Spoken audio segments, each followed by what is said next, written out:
to everyone. Welcome to the SPED GP Virtual Lakbay-Aral.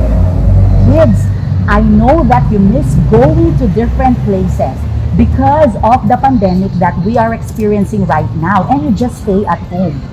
Don't worry because we are going to go to different places here in Pampanga.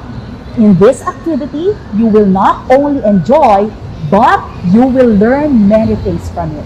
So, what are we waiting for? Let's go!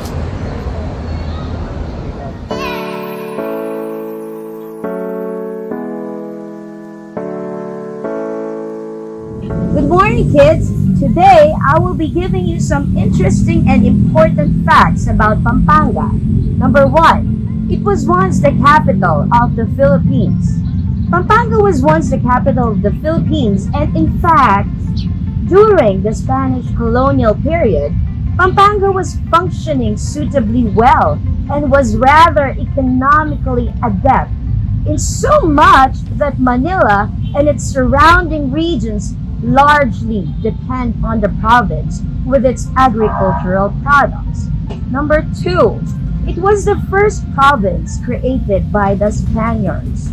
It was in the year 1571 that Pampanga province was created by the Spaniards, making it the first ever province in the Philippines. It is consisted of Bataan, Bulacan, Tarlac, Nueva Ecija, Zambales, and Pangasinan. The third interesting fact in the province is that it is represented in the Philippine flag. Pampanga is depicted in the Philippine flag as one of the 8 rays of the sun. The rays shown in the flag represent the provinces that allied against the armed revolt against Spain in the 19th century. Number 4, the province produced 2 Philippine presidents.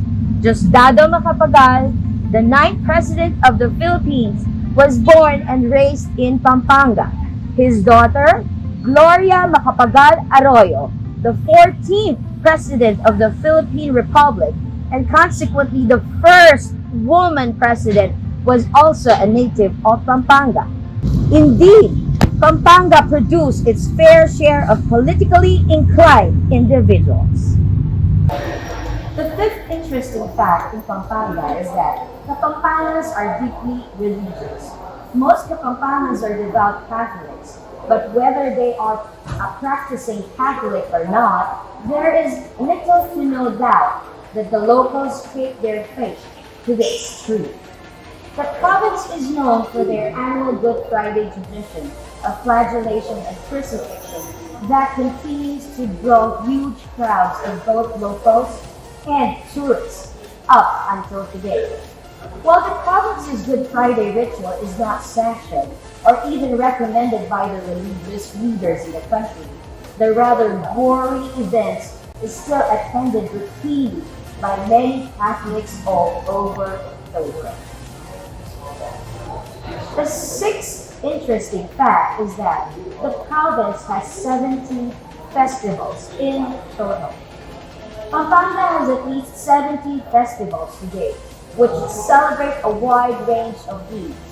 These themes include religious or public statements, or it might even be a culinary theme given the province's reputation. Some of the most popular festivals are the Philippine International Hot Air Balloon Festival, which is held every February. The 7th interesting fact in Pampanga is that the province has its colorful share of mythical creatures and folklore. Like any other Philippine province, part of Pampanga's culture is patterned after the mythical creatures and folklore. Some of these mythical creatures, such as Kalariut, Laho, Makukudtud, to name a few, were used to regale tales and stories to children, or perhaps to scare them into finishing their supper or taking their afternoon naps. Even the revered and most famous Mount Araya, which remains to be Pampanga's renowned landmark to this day, has its mythology and folklore story as well.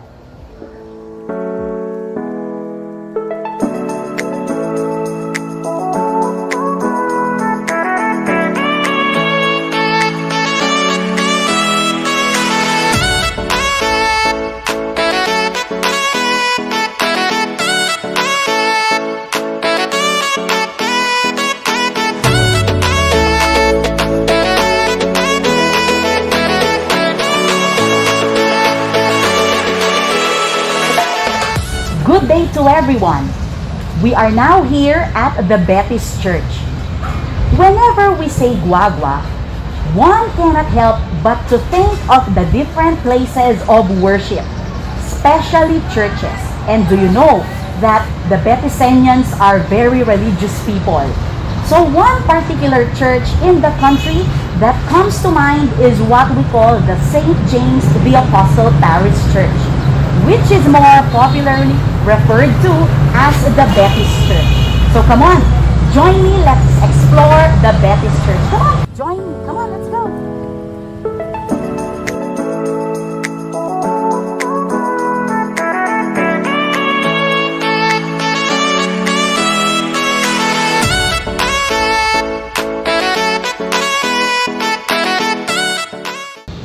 Betis Church is located here in Guagua, Pampanga, and the title Sistine Chapel of the Philippines is often attached to it. A Baroque church under the Archdiocese of Pampanga, the church was built around 1660, and its structure at that time was made out of wood and stucco. Because of the light materials of the church, fire broke several times during that period until they decided to rebuild it using concrete materials around 1770.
In 1908, the rectory of the church was burned with fire, and all the documents about baptism and historical catalogs of the church turned into ashes. The extensive beautification of the interior part of the church was done. Father Santiago Blanco, 1939, with the interior ceiling being painted by the famous Anak Bacolod, a relative of Juan Crisostomo Soto by the name of Isidro Soto, who was mentored by Dr. Sihuko. Isidro, nicknamed Doro Soto, actually painted the artwork on the ceiling itself.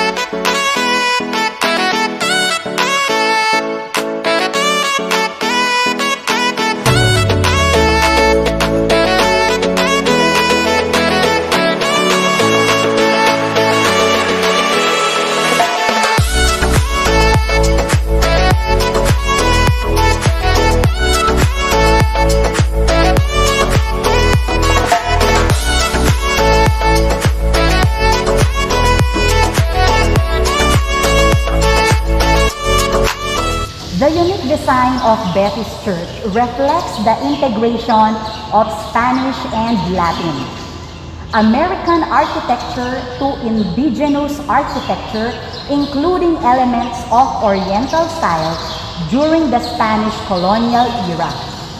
Betis, known for its excellent craftsmanship, still uses the traditional wood carvings as an art and a source of livelihood for its residents, which is no surprise why the retablo is ornately decorated with carved designs. The religious frescoes in the ceiling And the murals on the wall, with its intricate sculpture and paintings in gold dust, are reminiscent of the Renaissance age of European art. One can already behold the majesty of its ceiling, walls, and the altar from the church's nave. There are paintings and murals of the Holy Family, selected biblical scenes, Catholic saints, and cherubs. Betis Church is truly a natural cultural treasure as declared by the National Museum and the National Commission for Culture and the Arts. But more than the marker installed at the church, it is a valuable piece not just for the people of Betis, but for all of us Filipinos.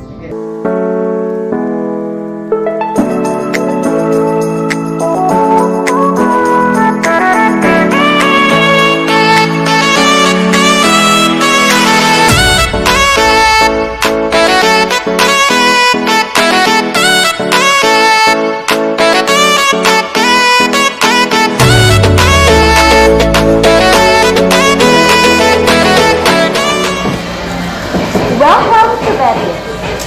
This district is a collection of barangays that once formed the town of Betis, which later became part of Guago. Whenever one mentions the district of Betis in the town of Guagua, Pampanga, the first thing that most likely comes to mind is wood carving. Wood carving is an art that is as old as the history of the town itself and a skill that has been passed on from generation to generation, unveiling the wealth of the locals, creativity, and many facets of their culture. Betis remains to be the first choice in furniture making and wood carving. Betis furniture in particular is recognized by many as expert quality and world class. The eclectic mix of local and European aesthetic sensibilities has appealed to international buyers, for it gives both Oriental and Western appeal.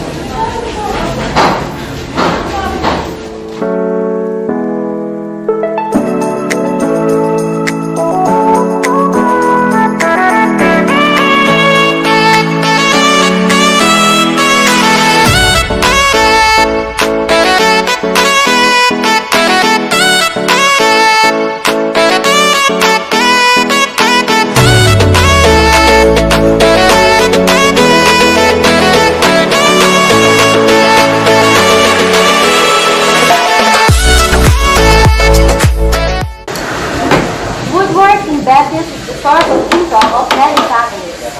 Helping the woodcarvers is an anti-poverty approach as it is a presentation of a legacy that made the place famous.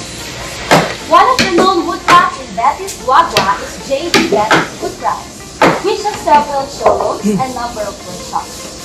A tour of their workshops let us see how their meticulously and intricately designed furniture and other wood products are made. These wood products are being exported to other countries. Indeed, the town of Betis is one of the best places to shop for expert preferred furniture and wood products. Check them out if you plan to build a new home and showcase the exquisite workmanship of the Kapampangans in your home. Let's have a short interview with one of the woodcarvers of this shop. Good morning po. Sir, namin pinag-view? We're going to copy that way. Sir, malamag na kayo gumagabala kung shop po ninyo. Way pa. Mga, adwana pong balwa. Sir, anong lumunod po? Kaya kayo po may kasakit? Kasi bala mo po, ngayon, bala mo mayan namin po kayo makalano po yung gagawin ni Sir Antimo po rin makanano, atin kayo po dapat gano'n.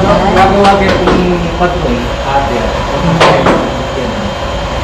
Sinulat ng mamanot ng kantil, Data po rin. Okay. Sir, ating malapit sa akin po yung balay ni Kennel. Ano siya? Gagano ko rin kayo po Sa sir. dati, sa dati. Lahat kayo ito na ito, isa naman po, yung pamagobrayo po niya, yung pamandukit po kayo kapampangan niya po. Naka-south naman po niya, kaya kayo kabyayan para abyayan niyo po yung Yang pamandukit. yang kapal ini yung mga brand itu lalu itu yang sira yang pemain dari mga bubuk itu. Okay. So, maragot pong bagay na magobra kayo po kayo natin kami ng kain niya po. Sige po. Daka po salamat, sir. Ignorasyo. Daka po salamat, sir. Bonifacio.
Kanina po ay nagkaroon tayo ng maikling interview kay Sir Bonifacio, ang isa sa kanilang wood carvers. At ngayon, ating pong kausapin ang may-ari ng Ray and Paula Furniture and Sculpture. Sir, good morning po. Po. Ano po lagi yun, sir? Renato Live kaya na. Okay po. So, sir, makanya niya po may gumpisainin kaya kayong negosyo? Primero, pandulin dukit-dukit. Apo. Lati-lati. Apo. Uling din king kain. King furniture betis. Kau kabat ng megaram. Tinandukit-dukit. Sa Toksula. Apo. Sir, pila niya pong banuay ning kaya kayong shop? Kaya di, bali at hinakin 13 years. Manigit ang king sa Toksula. Yang 45 years. So, pangadwayo na pong Bali, branch. maglaar kasi kang tanay ka-display. Opo. Nag-isawo. Atang kami dito mo. Pero po itang umpisa, sir, nano po itang gewayo pa mo po? Makadina na po ba karakal? O nano po yung inumpisa yung dinukit? Pero meron, natila-tila ang pipatungan sa ano. Ito po yung pipag-umpisa na naman. Mga niya, patakain gagetang di nakalkulente, rekomendara pa. Hanggang na ngayon, meron ka lupit lang yung tao. Opo. Ngayon po, sir, as of now, pilano po rin tao yung magobra po kayo siya? Ngayon dati, 14, no? Siyempre magkay. Pandemic po na? May ka order dito. Okay po. Ngayon, nagdagyan dito ka tao. Minapit kaya sa 23. Pero nako man po may apektuhan kay daranasan tampong pandemic ngayon. May epekto maragol. Lalo-lalo na rin magobra. Opo. Isa lang magobra, larang atawa. Yan, kita ka sa open. Pero ngayon po, sir, makabawi na kayo po. Pansamantala, dito may pamakay. Dating ngayon, pandemic, nakalupa na dito. Opo. Ngayon, kaya ayari mo na kaya. Dito ang mga donors, medyo may nga lugilan mo kayo negosyo. Opo. Yan, kayo lugulugan. Opo. Pero po, sir, ini pong kaya kayong negosyo, makananya po may kasaup king kabiyayan king kaya kong pamilya. Muna, darakal ka kilala. Matangkay, komendara ka agad may ngayari. Opo.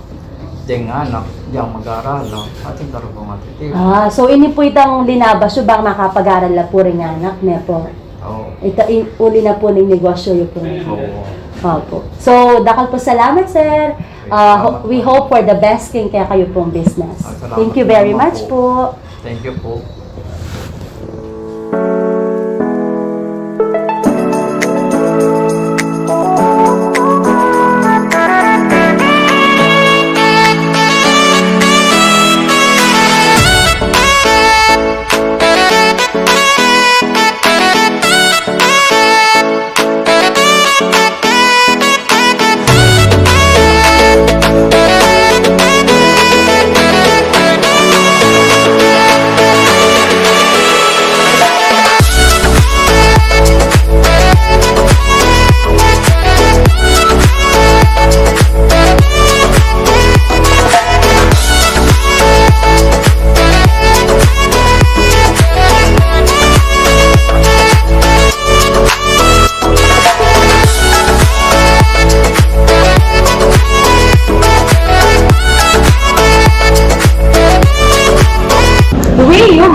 in order to earn a living.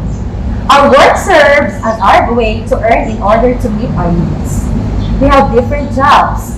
Some jobs involve manual work such as wood carving, plumbing, fishing, and farming. These are called blue-collar jobs. Our jobs use the brain more often. For example, manager or accountant sits all day in his or her desk and works on the computer. These are called white-collar jobs. Wood carving is a blue-collar job. Wood carvers use their hands to carve on wood the things customers like to be done. Kids, did you know that Betis is known to be the furniture making and wood carving center, not only of Pampanga, but of the entire Luzon? Wood carving in Kapampangan is Tamanduki, and woodworking is called Tamaganduan. There you have it. I hope you've enjoyed here in Pampanga. I know you've learned many things about the history of Pampanga, and you've enjoyed going to Betis Church and Betis Wood Crafts. So I hope that you will join us for another round of Lakbay-Aral. So next week, we shall go to RD Music Store, Lubao Bamboo Eco Park, and the other one which is Museum, Diosdado Macapagal Museum. So I hope that you will watch out for that. Thank you very much. So I hope that you stay safe and stay at home. Bye-bye!